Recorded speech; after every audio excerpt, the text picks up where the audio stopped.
మరోసారి హృదయపూర్వకమైనటువంటి అభినందనలు ధన్యవాదాలు తెలియజేస్తూ ఇప్పుడు మన మెంబర్ ఆఫ్ పార్లమెంట్ అభ్యర్థి శ్రీ రంజిత్ అన్న గారిని మాట్లాడవలసిందిగా మనవి చేస్తా ఉన్నాం.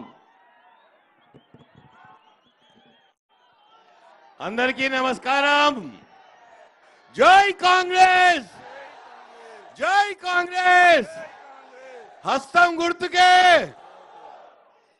ఈరోజు షేర్లింగంపల్లిలోని తుల్జా భవాని అమ్మ దగ్గరికి వచ్చి అమ్మవారి దీవెనలతో ముందుకు పోదామని వచ్చిన నన్ను ఆదరించాలని దీవించాలని కోరుతూ ఏర్పాటు చేసిన ఈ సభకు సభాధ్యక్షత వహిస్తున్న మన షేర్లింగంపల్లి నియోజకవర్గ ఇన్ఛార్జ్ సోదరుడు జగదీశ్వర్ గౌడ్ గారు,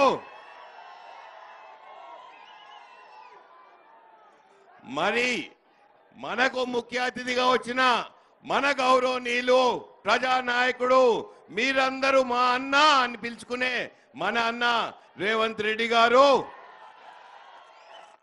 ఎంబీసీ కార్పొరేషన్ చైర్మన్ జైపాల్ గారు, పిసిసి షేర్లింగంపల్లి ఇన్ఛార్జ్ సత్యనారాయణరావు గారు, మా చేవెళ్ల పార్లమెంట్ కాన్స్టిట్యున్సీ ఇన్ఛార్జ్ పెద్దలు గౌరవనీయులు తెలంగాణ రాష్ట్ర ప్రభుత్వ సలహాదారు వేం నరేందర్ రెడ్డి గారు, టిమ్రిస్ చైర్మన్ సోదరుడు ఫహీంభాయ్ గారు, వేదిక మీద ఉన్న ముఖ్య నాయకులు యువ నాయకులు రఘునాథ్ యాదవ్ తో పాటు రాజు గారు, వేదిక మీద ఉన్న సీనియర్ నాయకులకు ప్రతి ఒక్కరికి, వేదిక ముందున్న అక్కా చెల్లెలు అన్నదమ్ములకు, ప్రింట్ ఎలక్ట్రానిక్ మీడియాకు, కమ్యూనిస్ట్ సోదరులకు, సోదరులకు, యూత్ కాంగ్రెస్ సోదరులకు అందరికీ నమస్కారం. అన్నా రేవంత్ అన్న, మనమేమో బస్సు ఫ్రీ అంటున్నాం, బీజేపీ ఏమో బాధలు వేస్తుంది మన మీద, బాధలు ఫ్రీ అంటున్నారు. మనమేమో కరెంటు ఫ్రీ అంటే వాళ్ళు కష్టాలు ఫ్రీ అంటున్నారు. అది రేవంత్ అన్నకు మోడీకి ఉన్న డిఫరెన్స్. రేవంత్ అన్న ఏం చేసిండని వాళ్ళు ఢిల్లీ పోలీసు వాళ్ళు వచ్చి కేసు పెట్టినరు. ఒక కేసు పెడితే అన్న ముఖ్యమంత్రి అయినరు. ఇవాళ ఢిల్లీ లెవెల్ కేసు పెడతారంట. ఢిల్లీ లెవెల్ కేసు పెడితే ఏమైతాడో అన్న రేవంత్ అన్న మనందరికి. ఇప్పుడు అన్న ఆల్ ద బెస్ట్. రాష్ట్ర ముఖ్యమంత్రి అయినరు, ఢిల్లీలో కేసు అయితే ఇంకా పెద్ద ఎత్తున ఎక్కడికి ఎదుగుతారో అన్న. All the best. పోరు మే 13 జరిగే పోరు ధర్మానికి అధర్మానికి, సంక్షేమానికి సంక్షోభానికి. ఎందుకంటే మీ అందరికీ తెలుసు ఈ రాబోయే ఎలక్షన్ అత్యంత క్లిష్టమైనది, కీలకమైనది. సంక్షేమం సంక్షోభం అంటున్నాం. సంక్షేమానికి పెద్ద కాంగ్రెస్ పార్టీ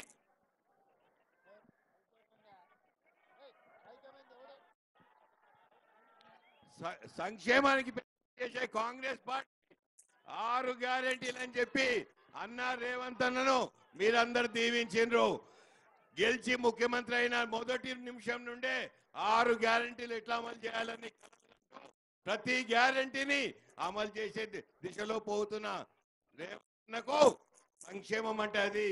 ప్రతి ఒక్క బస్సు కావాలి, 500 రూపాయల సిలిండర్ కావాలి, 200 యూనిట్ల కరెంటు కావాలి, 10 లక్షల ఆరోగ్యశ్రీ కావాలి. రైతులు ఎవరైనా ఉంటే ఇక్కడ ఆగస్టు నాడు దేవుని మీద ప్రమాణం చేసి చెప్తున్నా అని ఒక ముఖ్యమంత్రి గారు ప్రమాణం చేసిండ్రు. విన్నారా? దేవుని మీద ప్రమాణం చేసిన ముఖ్యమంత్రి గారు ఎవరైనా వెనకపోతారా? ఆగస్టు 15 డెడ్ లైన్ అంటే డెడ్ లైనే. ఆ రోజు అందరికి నో డ్యూస్ సర్టిఫికెట్ వస్తుంది బ్యాంకుల నుండి. రైతు సోదరులను సంతోషపెట్టి అత్తలకు 4000 ఇచ్చి, కోడలకు 2500 ఇచ్చి ప్రతి బిడ్డను సంతోషంగా ముందుకు తీసుకుపోవాలని అన్న రేవంత్ అన్న చూస్తుంటే మొన్ననే కాంగ్రెస్ పార్టీ మన చేవెళ్ల గడ్డ మీద మేనిఫెస్టో రిలీజ్ చేసింది. 5 న్యాయ్ అని చెప్పి, 25 పటాకే అని చెప్పి ప్రతి ఒక్కరు, పిల్లలు, మహిళలు, రైతులు, శ్రామికులు హిస్సేదార్ న్యాయం చెప్పి ఎస్సీ ఎస్టీ బీసీ వర్గాలను కులగణన చేసి 50% రిజర్వేషన్ అయితే 50% ఎంత అవసరం ఉంటే అంత చేస్తా అని కాంగ్రెస్ పార్టీ చెప్తుంటే ఇక సంక్షోభం సృష్టించే బీజేపీ పార్టీ రిజర్వేషన్లకు దూరం ఉంటారంట, పేదరికం లేదంట. వాళ్ళ ఇష్టమా? దేశం ముందుకు పోవాలంటే సంక్షేమాలు తీసేస్తాం, ఫ్రీ బీస్ నైదేంగే అంటున్నారు. పేదరికం నిర్మూలించండి ముందు, దాని తర్వాత దేశాన్ని ముందుకు తీసుకోపోండి. దేశం ముందుకు పోవాలంటే ముందు పేదరిక నిర్మూలన కావాలి. ఇంతమంది పేదింటి బిడ్డలు ఉన్నారు, ప్రతి ఒక్కరికి ఇల్లు కావాలి. అన్న చెప్పిండు మొన్ననే ప్రతి ఎమ్మెల్యేకు 3,500 ప్రతి సంవత్సరం ఇస్తా అని చెప్పిండ్రు. ప్రతి సంవత్సరం 3,500 అంటే 5 సంవత్సరాలలో మొత్తం 17,500 ఇండ్లు ఇస్తారు ఒక కాన్స్టిట్యుయెన్సీకి. దాంతో ఒకటి అన్ని మంచిగా అవుతాయి, అన్ని బాధలు తీరుతాయి. అట్లా ముందుకు పోవాల్సిన కాంగ్రెస్ పార్టీ తరఫున నేను నిలబడ్డా. ఇక్కడ సంక్షోభాలు సృష్టించే బీజేపీ పార్టీ తరఫున కొండా విశ్వేశ్వరుడు నిలబడ్డాడు. నిన్న వచ్చిండు ప్రధానమంత్రి మోడీ గారు. మరి ఇన్ని సంక్షేమాలు చేస్తున్నారు రేవంత్ రెడ్డి గారు. నేను కూడా చేయూతనిస్తా, నీకు ఆదరిస్తా, నీకు ITI ఇస్తా, మా ఫార్మా సిటీ గురించి మాట్లాడతా, సింగరేణి కాలనీస్ గురించి మాట్లాడతా, బయ్యారం ఉక్కు ఫ్యాక్టరీ గురించి మాట్లాడతా, కాజీపేట రైల్ కోచ్ ఫ్యాక్టరీ గురించి మాట్లాడతా, పాలమూరు రంగారెడ్డికి జాతీయ హోదా ఇస్తా అని చెప్పి ఏ ఒక్క మాట అయినా మాట్లాడిండా? ఈ విశ్వేశ్వర రెడ్డి బీజేపీ తరఫున నిలబడే విశ్వేశ్వర రెడ్డి మోడీ వచ్చినప్పుడు ఈయనైతే ఒక పైసా తీయడు. పేరుకు 500 కోట్లున్నాయని చెప్తాడు. 5,000 కోట్లున్న విశ్వేశ్వర రెడ్డి, నువ్వు ఒక పెద్ద కుటుంబంలో పుట్టినావు. మీ తాత పేరు చెప్తావు, మీ నాన్న పేరు చెప్తావు, మీ మామ పేరు చెప్తావు. నేను డాక్టర్ గిరి చేసిన తర్వాత వైద్యపరంగా నేను ఉపాధి చేసుకున్నా. చేవెళ్ళ గడ్డ మీద చదువుకున్నా, చేవెళ్ళ గడ్డ మీద నేను నౌకరీ చేసిన, చేవెళ్ళ గడ్డ మీద రాజకీయ వ్యాపారం చేసిన, చేవెళ్ళ గడ్డ మీద వ్యాపారం చేస్తున్నా. ఇది నా కష్టార్జితం. నేను నిజాయితీ పరంగా నిక్కచంగా మీ అందరి ముందు నిలబడి నేను కోరుకుంటున్నా. ఇంత దూరం వచ్చిన నాకు కష్టాలు తెలుసు, పేదింటోళ్ళు ఎంతెంత బాధలు పడతారో తెలుసు. 5,000 కోట్లున్నాయని నాకేం తెలుసు? పుట్టిండు పెద్దగా, పుట్టిన తర్వాత ఆయనకు కార్లుంటాయి, జీబులుంటాయి, ఇండ్లుంటాయి, బంగారం ఉంటది. ఆయనకు ఒక స్టేటస్ సింబల్ లాగా ఎంపీ కావాలంట. నేను ఒక సేవకునిలాగా గత 5 సంవత్సరాలు మీ అందరి మధ్యలో ఉన్నా. 5 సంవత్సరాలు షేర్లింగంపల్లిలో వరదలు వచ్చినా కోవిడ్ టైంలో ప్రతి గల్లీ తిరిగినాం. నీళ్ళ ముంపు తీసేసినాం. కోవిడ్ టైంలో అన్ని ఇండ్లు తిరిగినాం. ప్రతి ఒక్కరికి నిత్యావసర వస్తువులు పెంచినాం.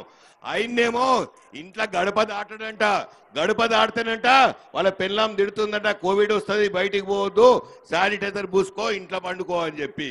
అది తేడా. ప్రజాక్షేత్రం ఉన్నప్పుడు ప్రజానాయకులు ఎవరైనా బయటికి రావాలి, అప్పుడే తేడా వస్తుంది. మీ అందరినీ వేడుకుంటున్నా, రాబోయే ఎలక్షన్లో ఇది కష్టార్జితం వర్సెస్ స్టేటస్. నేను మీ మధ్యలో ఉంటా. సేవ చేసిన రాబోయే 5 సంవత్సరాలు ఇంతకంటే ఎక్కువ ప్రజాసేవ చేస్తూనే ఉంటా అని చెప్తూ రాబోయే ఎలక్షన్ చాలా క్లిష్టమైంది. మీరందరూ మే 13న బయటికి రండి, అత్యధికంగా ఓట్లేయండి, కాంగ్రెస్ పార్టీని ఆదరించండి, హస్తం గుర్తుకు ఓటేయండి. मेरे मुसलमान भाई बहनों से एक ही गुजारिश कर रहा हूं, आप सब लोग मैं 13 तारीख को बाहर आइए, अपना फर्ज बनता, वोटिंग परसेंटेज बढ़ा लेंगे। अपन क्या है दिखाएंगे देश को, अपन क्या है दिखाए तो पूरा वर्ल्ड पूरा अपन के साथ देखती। अपन मिलजुल के है, साथ चल रहे बोल के सबको एक एग्जाम्पल देंगे। सेक्युलर मुद्दा क्या है दिखाएंगे। ये बोलते हुए अंदर अक्क చెల్లెలు అన్నదమ్ములు ఇన్ని గంటలు ఇంతసేపు మా కోసం వెయిట్ చేసిండ్రు. మే 13 రోజు పోలింగ్ రోజు, ఎంత ఎలక్షన్ రోజు ఎంత పెద్ద లైన్ ఉన్నా అందరు నిలబడి మీరందరు దయచేసి ఓటేసి నన్ను ఆదరించి దీవించి గెలిపిస్తారని ఆశిస్తూ జై కాంగ్రెస్. అందరు చేతులు లేపాలి. అప్పుడే రేవంత్ నాకు మైక్ ఇస్తాను నేను. హస్తం గుర్తుకే. Thank you. హలో